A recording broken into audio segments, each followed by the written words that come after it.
हाँ जी, नमस्कार, राधे राधे, हर महादेव। मैं आपका आचार्य देव। कैसे हैं आप लोग? चलिए, आज आपके लग्न, आपके राशि पे केतु महाराज का गोचर कैसा रहेगा आपके लिए दोस्त। केतु, देखिए, वृश्चिक लग्न, वृश्चिक राशि वालों को मेरा अपना मानना है, और एस्ट्रोलॉजर क्या मानते हैं मुझे पता नहीं, कि भाई मुक्त हो जाना ही इस जीवन का लक्ष्य है, और मुक्ति का बीज वपन करना आपके जीवन का उद्देश्य होना चाहिए। मुक्ति का बीज वपन करके जाएंगे, पौधा लगा के जाएंगे। तो केतु महाराज आपके द्वादश भाव में मुक्ति के घर में कर रहे हैं गोचर। तो यदि आप उम्र के उस पड़ाव पे हैं जहां पे आपको मुक्ति मिल सकती है, तो केतु आपको मुक्त भी कर देंगे। केतु क्या करेंगे? मुक्त कर देंगे। और आप उस पड़ाव पे नहीं हैं तो केतु मुक्ति का बीज आपसे डलवा के जाएंगे। केतु महाराज 18 अक्टूबर, पुष्य नक्षत्र, कौन सा नक्षत्र? पुष्य नक्षत्र। 18 अक्टूबर को पुष्य नक्षत्र आ रहा है। पुष्य नक्षत्र के दिन चंद्रमा पुष्य में रहेंगे, पोषण का काम करेंगे, नए काम का स्टार्ट करेंगे। इसी दिन केतु महाराज स्वाति नक्षत्र में प्रवेश करेंगे। स्वाति, आप स्वाति को देखें ना, तो स्वाति राहु का द्वितीय नक्षत्र है, और ये 15वां नक्षत्र है। 14 दूना 28, ठीक है ना? 14 इधर, 14 उधर, ठीक। ये 20 का नक्षत्र है। 29 नक्षत्र को आप ले ले तो सामंजस्य बनाने का, ये आपका बैकबोन है। सांसारिक और आध्यात्मिक जगत के बीच में बैलेंस बनाने का है। आपके कुंडली में द्वादश भाव में केतु ग्रह का स्वाति नक्षत्र में गोचर बहुत कुछ कहता है, बहुत कुछ कहता है। तो चलिए, विनम्र अनुरोध पहले भी था, अभी भी है, कि चैनल को आपने सब्सक्राइब नहीं किया, चैनल को सब्सक्राइब करिए, वीडियो अंत तक देखिएगा, मजा आएगा आपको, और अपने मित्रों को भी शेयर करिएगा। तो तुला राशि, तुला राशि में 3 नक्षत्रों में केतु महाराज को गोचर करना है। अब ऐसे केतु महाराज विशाखा से उतर के स्वाति में आ रहे हैं। विशाखा मतलब विशेष शाखा, तो विशेष शाखा की बात लेके आप स्वाति में आ रहे हैं, विशेष शाखा की ओर जा रहे हैं, विशेष शाखा में आप प्रवेश कर रहे हैं। स्वाति राहु का दूसरा नक्षत्र है, नाम ही बड़ा सुंदर लगता है, स्वाति, ठीक है ना?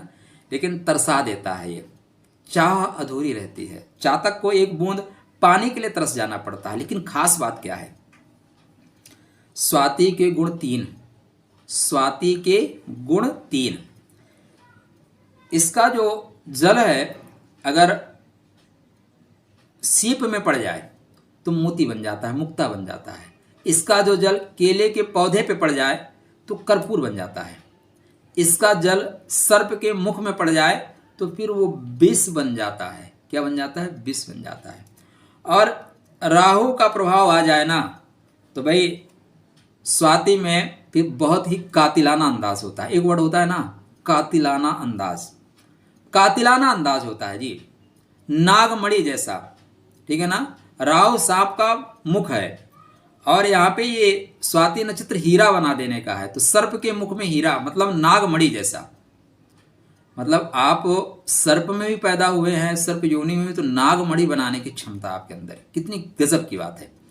इस नक्षत्र का जो प्रतीक चिन्ह है, आप देखें तो एक छोटा सा पौधा जो जमीन में उग आया है, अंकुरित हो गया है, और हवा के झोंके से मस्ती में लहरा रहा है, मस्ती में। वायु प्रधान राशि है, वायु प्रधान नक्षत्र है। तुला वायु प्रधान है, और नक्षत्र भी वायु प्रधान है। चर नक्षत्र है, इस पे वायु देवता का प्रतिनिधित्व है, इसलिए घूम रहा है। मतलब क्या हुआ? देखिए, प्रतीक बहुत कुछ कहते हैं। एक पौधा ही क्यों है, वृक्ष क्यों नहीं है? अब यही तो बीज वपन करके जाना है, बीज लगा के जाना है। और केतु वो अवसर दे रहा है कि आप बीज बो सकते हैं। भाई, वृश्चिक राशि, वृश्चिक लगन वालों के लिए मेरा मानना है कि आप मुक्त हों ये ज़रूरी नहीं है, लेकिन इतना निश्चित है, इतना आपकी कुंडली में निश्चित है कि ये जो जीवन मिला है, ये मुक्ति के खेत को तैयार करके उसमें बीज डाल के जाने का है। अगले जन्म में आओगे तो मुक्ति रूपी पौधा पुष्पित पल्लवित हो रहा होगा, उसके फल खा के निकल जाओगे, ये निश्चित है। अब आप ना डालें तो आपका निकम्मापन है।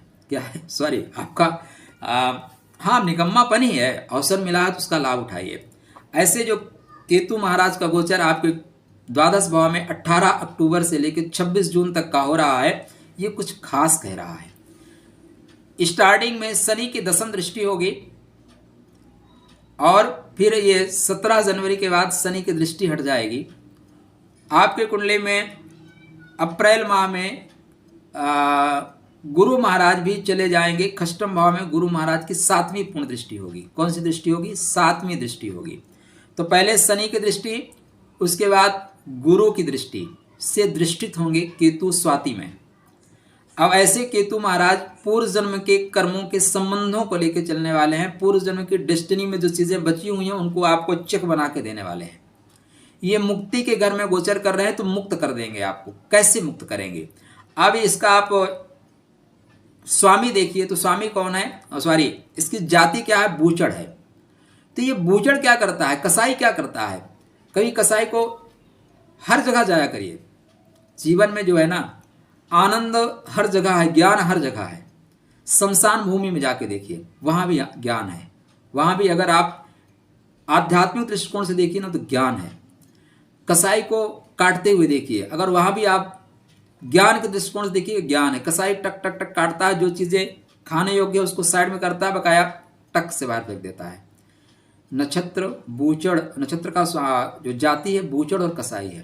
उन संबंधों को, उन रिश्तों को, उन बेवजह की चीजों को डिस्कनेक्ट कर देगा जो आपके काम की नहीं है, जो आपके लिए बंधन कारक है, जो आपको इस संसार से उस संसार तक की यात्रा के लिए जरूरी है, उनको साइड में करेगा और बकाया को टक से बाहर कर देगा। तो बहुत से रिश्ते यहाँ टूटेंगे, बहुत से संबंध भी आपके टूटेंगे, बहुत से दोस्त यार बिछड़ेंगे, कुछ दोस्त यार जुड़ेंगे भी। सप्तम भाव का प्रतिनिधित्व लेके आपके शुक्र चल रहे हैं। राहु अभी भरणी नक्षत्र में चल रहे हैं। सॉरी, राहु आपके भरणी में कुंडली में 20 फरवरी को आएंगे। अभी अश्विनी नक्षत्र में चल रहे हैं, सॉरी भरणी में ही चल रहे हैं। अश्विनी में वो 20 फरवरी के बाद आएंगे, केतु के नक्षत्र में। तो राहु शुक्र के नक्षत्र में, शुक्र के राशि में केतु और राहु के नक्षत्र में ट्रिब्यूनल बनेगा, तिकोना बनेगा। पूर्व जन्म से संचित जो चीजें हैं वो कुछ कनेक्ट हो रही हैं। द्वादश भाव सैया का है। किसका है? सैया का। तो सैया पे कुछ ऐसे संबंध बनेंगे जिनके बारे में आपने सोचा नहीं है। कुछ पूर्व जन्म के संचित जो प्रारब्ध में बचे हुए हैं उनसे आपको कनेक्ट होके जाना पड़ेगा। ये जो संबंध होते हैं, जब आप इसको आध्यात्मिक जगत पे देखें, भौतिक जगत में तो ये खराब माने जाते हैं, लेकिन आप ज्ञान के देखिए, हर चीज को देखने का तरीका अपना अपना है भाई। मुझे तो जब भी मौका मिलता है ना, तो परमात्मा ना करे किसी के साथ ऐसा हो, लेकिन अगर कभी शमशान भूमि में जाने को मौका मिले ना, वहां भी आप कुछ प्राप्त कर सकते हैं। कभी आप चिता पे जलते हुए शव को देखिए, कैसे जल रहा है, उससे कौन कौन से तत्व धीरे धीरे निकल रहे हैं। हाँ, अब आप ये करोगे तो लोग आपको हो सकता है दूसरी नज़र से देखें कि क्या मूर्ख आदमी है। हर ज्ञानी आदमी को लोग मूर्ख कहते हैं। मतलब अगर आप कुछ नया करने की ओर बढ़ रहे हो तो आप मूर्ख कहे जाओगे। बुद्ध को लोगों ने पत्थर मारे, कालिदास को ऊपर से लात मार के गिरा दिया गया, विद्योत्मा ने गिराया, तुलसीदास को घर से भगा दिया गया, ठीक है ना। तो यहाँ पे संसार ही ऐसा है। तो यहाँ पे आपको जो केतु हैं वो कुछ चीज़ें पूर्व जन्म की जो चीज़ें बची हुई हैं कनेक्ट करा रहे हैं। याद रखिएगा, खष्टम भाव ही तो इस जन्म में, इस जगत में जन्म लेने का कारण बना है। खष्टम भाव ही इस जगत में आपके जन्म लेने का कारण बना है। केतु की सप्तम दृष्टि खष्टम भाव पे है। राहु खष्टम भाव में ही चल रहे हैं। राहु 20 फरवरी से अश्विनी नक्षत्र में चलेंगे। अश्विनी, अश्विनी माने क्या? घोड़ा। अश्विनी मतलब अश्विनी कुमार। अब पॉइंट को पकड़िएगा, वीडियो इंटरेस्टिंग रहेगा आपके लिए। और आप लोग ज्ञानी हैं, और राशियों के लिए मैं ये चीज़ नहीं कह सकता, आप लोग खोजी हैं, आपको नई चीज़ें चाहिए, और मैं आपके लिए नई चीज़ें ही मैं नहीं लाता। चीज़ें आती हैं, मैं ट्रांसलेट कर देता हूँ, बता देता हूँ आपको। तो 20 फरवरी के बाद राहु केतु के नक्षत्र में, केतु राहु के नक्षत्र में संबंध बन रहा है आपस में 7वें का। 6वें का स्वामी हमारे जन्म के लेने का कारण बना है और द्वादश बताएगा हमारी मुक्ति कब होगी। लेकिन जब 6वें की चीज़ों को हम डिस्कनेक्ट कर पाएंगे, 6वां क्या है, जो हमने पूर्व जन्म में लोगों से ऋण ले रखा है, वो ऋण शारीरिक सुख हो सकता है, वो ऋण आर्थिक हो सकता है, वो ऋण संबंधों का हो सकता है। यहाँ पे राहु जब अश्विनी नक्षत्र में गोचर करेगा, अश्विनी मतलब अश्विनी कुमार, अश्विनी मतलब डॉक्टर। डॉक्टर क्या करता है, पेट में दर्द है, हार्निया आ गई या कुछ हो गया, और शेष जो चीजें हैं उसको टक से कैंची उठाएगा, काटेगा, फेंक देगा। राधे राधे। केतु क्या कर रहा है, केतु स्वाति नक्षत्र में चल रहा है। स्वाति क्या है, स्वाति बूचर है, कसाई है। केतु भी काट रहा है, राहु भी काट रहा है, दो तरफ से टक टक काटम काट है। क्या है, काटम काट। बहुत सी चीजें कटेंगी, बहुत सी चीजें जुड़ेंगी। अब यहाँ पे कुछ चीजें, चूंकि सैया भाव में केतु जा रहा है, केतु पूर्व जन्म का संबंधों को दर्शाता है, इसलिए कुछ लोगों से बहुत क्लोज होंगे आप। तो ये क्या है, चार्ज हो रहे हैं, वापस हो रहे हैं। एक तेरा तेरा तुझको अर्पण क्या लागे मेरा, इस भावना के साथ आगे बढ़िएगा। शनि आपके कुंभ राशि में सुख भाव में जा रहे हैं, और सुख क्या है, शनि आपकी प्रथम मुक्ति है। शनि नहीं, कुंभ आपकी राशि में, आपके लगन में प्रथम मुक्ति है। ठीक। मिथुन आपकी राशि में द्वितीय मुक्ति है, और तुला आपकी राशि में अंतिम मुक्ति है। तो भाई अंतिम मुक्ति के घर में केतु गोचर कर रहा है, और आपकी उम्र है तो ये मुक्त कर देगा, मुक्ति ही कर देगा। बीज डाल के जाइए महाराज, जल्दी करिए, जल्दी करिए। कुछ अगर समझ में नहीं आता तो अपनी कुंडली लेके मिलिए, मैं बताने वाला कौन हूँ, ऊपर से सब कुछ तेरा। तो मैं तो मीडिएटर हूँ, जैसे चीज़ें आती हैं टक टक टक बोल के फुर्सत। लेकिन पॉइंट टू पॉइंट। अब यहाँ पे गुरु भी आपकी कुंडली में जो आपके जीवन में प्राप्त करना है वो क्या है, जीवन को प्राप्ति क्या है, किस लिए आप इतनी मेहनत कर रहे हो। तो जो दूसरा घर होता है ना, वो अनमोल होता है। हमें उसी को प्राप्त करने के लिए तो इस धराधाम पे आना पड़ा। वो क्या है, गुरु का ज्ञान है। वहाँ पे केतु के नक्षत्र से स्टार्टिंग हो रही है, केतु के नक्षत्र से ही स्टार्टिंग है। ठीक। कौन सा नक्षत्र, वहाँ पे नक्षत्र आ रहा है मूला। मूल चीज़ों को पकड़ के रखना है। अब यहाँ पे राहु ज़्यादा तो नहीं भ्रम हो रहा है ना, राहु केतु के अश्विनी नक्षत्र में, और गुरु भी यहाँ पे 21 अप्रैल से अश्विनी नक्षत्र में, केतु आपके कुंडली में इस समय स्वाति राहु के नक्षत्र में, और गुरु कहते हैं भाई हम दृष्टि डाल रहे हैं अपनी 7वीं दृष्टि तुम्हारे ऊपर, 9वीं दृष्टि मूल पे डाल रहे हैं। किस पे डाल रहे हैं, मूल पे। इसलिए मूल चीज़ों को पकड़ना है। अब मूल चीज़ों को पकड़ने के लिए अगर आप कृत संकल्प हैं तो मिल जाएगा, नहीं है तो फिर ठीक है। बारिश हो रही है, सब लोग निकल जाते हैं, यात्रा हो रही है, बहुत से लोग मंदिर में जाते हैं, परिक्रमा करके आते हैं, पता ही नहीं चलता दर्शन किसका करना है, क्यों आए हैं, क्या करना है, क्या वस्तु यहाँ जीना है, क्या वस्तु यहाँ पे मरना है। बेहतर अवसर है आपके लिए। 4 चरणों में गोचर करेंगे, 4 चरणों में गोचर करेंगे।